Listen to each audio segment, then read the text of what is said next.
The following is a Barrett Sports Media production.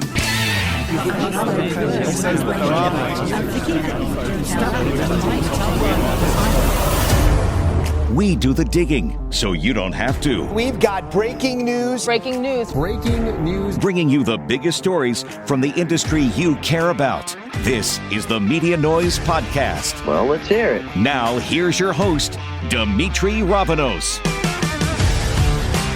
Rate, review, and subscribe. Do everything you are supposed to do so that more people find the Media Noise Podcast. This whole episode is going to be about 97.1 The Freak. By the time you hear this, the station either will have launched in Dallas or is about to launch in Dallas. Jason Barrett is going to join me to talk about that coming up in just a moment. Before I get into my thought for today, though, I do want to tell you, if you have not subscribed to all of the Barrett Sports Media podcasts, please do. The conversation with Jay Williams on the Jason Barrett podcast and the conversation with Yaman Koskin on Seller to Seller this week, I think are the very best episodes of each of those podcasts so far. So please go find the other BSM podcasts. Okay, but first, I know Fox is going to give Tom Brady nearly $40 million a year to be a broadcaster on their top NFL team when his playing career is over. That was probably the biggest broadcasting news of the NFL offseason. But can we stop pretending that he is the biggest winner in all of this? The biggest winner in the NFL's eyes is clearly Peyton Manning. The news this week that Peyton's Omaha Productions is essentially going to take over the replacement for the Pro Bowl tells you not what the broadcast partners, but the league think about the value that the Manning cast brings to the NFL each and every week. And that value extends into not just, look, we do this 10 times a year. It is this very unique thing. It has spawned a whole cottage industry of alternative broadcasts. Set that to the side for a moment. The value is that the NFL recognizes there is a different approach, a level of creativity that they have not yet embraced, that it probably took the endorsement of someone like Peyton Manning for the league to get on board with. Tom Brady will be the highest paid broadcaster once he finally enters the Fox booth. Tony Romo changed the landscape of what it is a broadcaster can be paid. Troy Aikman has a long history of being a top performer when it comes to analyzing live football games. None of them clearly carry the influence, carry the respect that Peyton Manning does. And by the way, that is not a shot at any of those other guys. That is 100% praising what Peyton, and to a smaller extent Eli, have created with the Manning cast and with Omaha Productions. You know, those other guys, it is the network saying, we trust you. Peyton Manning is basically having a crown put upon his head by Roger Goodell and the NFL owners and saying, for all of the research we did about where media is going and where the NFL's place in it will be in the future, we now cede all of our findings and all of ideas to you, the Manning brothers, and we will trust whatever you decide going forward.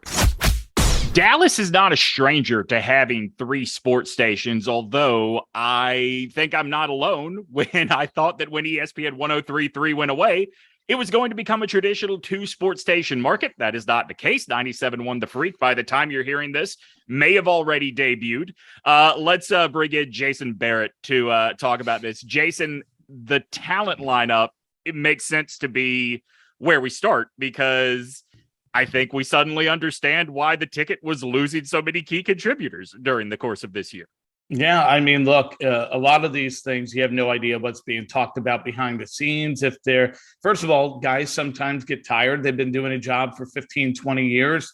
If they want to be talent and that road is blocked because the station is successful, like look at the ticket, the Musers, the Hardline, Bad Radio, you know, Dan McDowell in middays with Jake Kemp, like they've got really good talent. So, you know, Norman Donovan, those guys do real well. So if you're a talent and you want to be a main featured personality on that station and that's not available, you can't fault the station. They're doing well.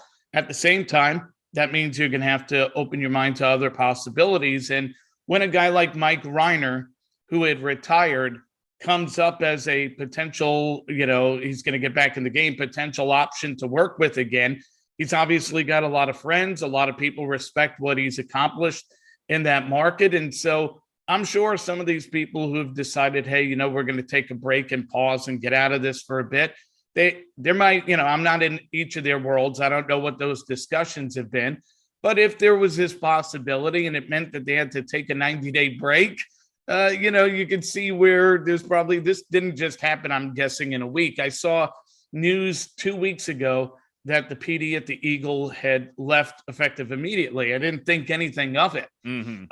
But when you get guys like Ben and Skin, who've been really successful on that station since they left the Fan, a guy like Reiner, a guy like Jeff Kavanaugh, he's got a great, social footprint, built a lot of equity at the Fan. I mean, that's the makings of a really good radio station. And where I think you really got to give credit here is to iHeart. Because look, iHeart gets credit, obviously, in Minneapolis, Tampa, Los Angeles. They do a really good job. But in a lot of other local markets, they go with a heavier national footprint. Yeah. It's not cheap to get this lineup built. And for them to go in the space in a top 5, top 6 market like Dallas with this kind of talent, I'm sure they're putting some cost behind it. And they're getting the right type of talent if you want to make an impact against those other brands. So that is exactly kind of what I wanted to ask you about was like, look, exactly what you said. The reputation of iHeart in the sports space is that the Minneapolises and Tampas of the world are the exception, right? Like it's not really the rule. So what does it say to you as somebody that has been watching the format, watching the industry as a whole for a long time now? What does it say to you about the influence of Mike Ryder, that his availability has iHeart totally pivoting away from they usually approach sports talk?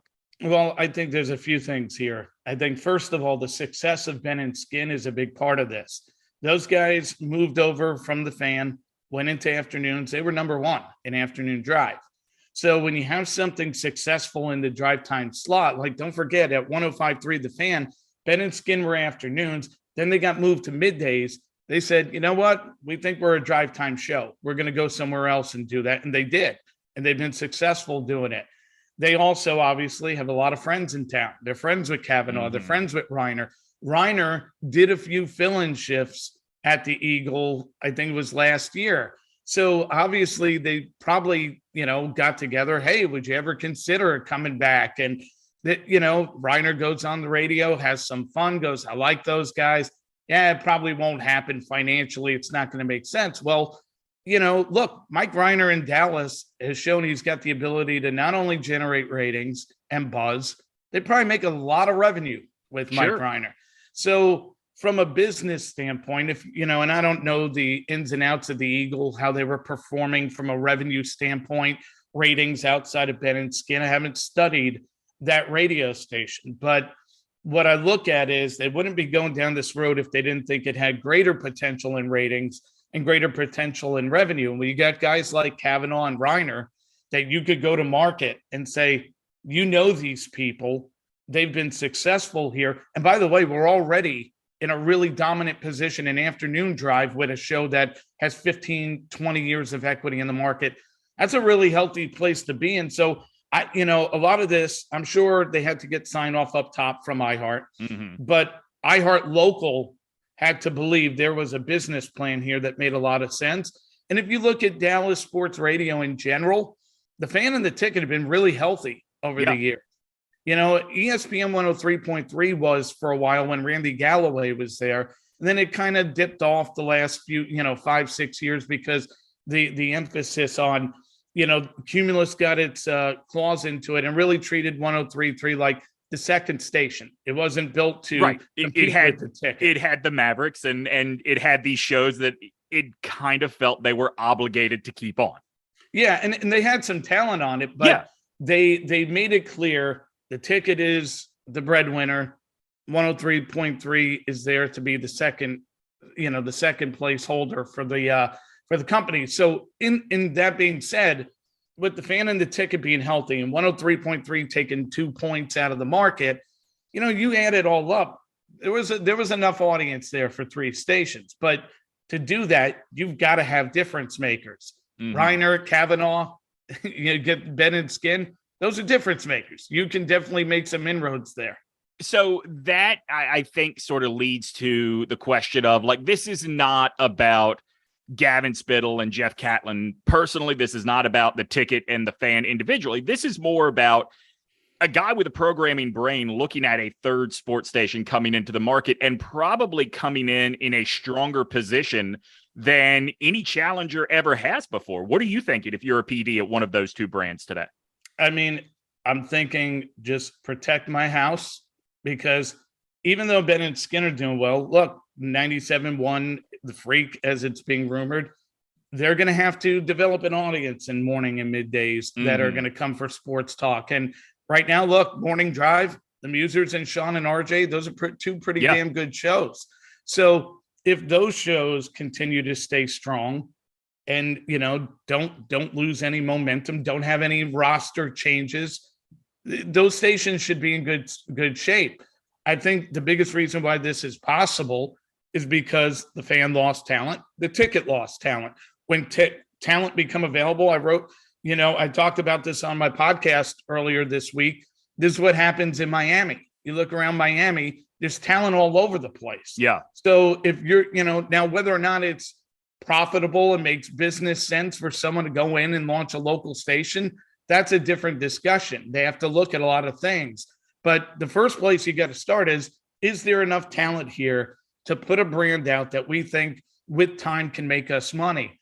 In this case, there was a lot of talent out there to be had. It was just a matter of convincing guys like Reiner to wave the retirement flag and say, to hell with it. I'll put it in the storage closet for now. I'm going to get back out there and have some fun for a few years. So the initial report that we saw said that the Freak will have a sports lean. It will be very lifestyle and guy talk heavy. I mean, it sounds like they are running the old ticket playbook, which, look, you've said it several times. There is a lot of talent there that people are going to flock to and listen to. What in your mind should be the point of differentiation, or is there enough talent? Are there enough brand names between Ben and Skin and Mike Reiner and everyone else that we've heard, Julie Dobbs, all these other people, Jeff Kavanaugh that we've heard are involved, that they can be running the same playbook for a while? I think it's that you have an expectation in that market. If you've listened to Mike Reiner, that you know what Mike Reiner is going to do. You know what Ben and Skin are going to do. You know what Jeff Kavanaugh is going to do.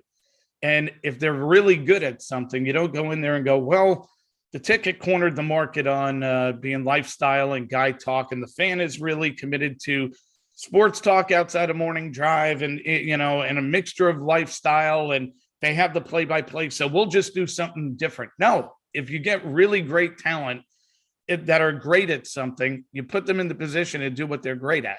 And then you go, listen, we're going to, like when I went to San Francisco, I didn't go there and say, hey, let's run the game and do A's and Raiders and Sharks because KNBR doesn't.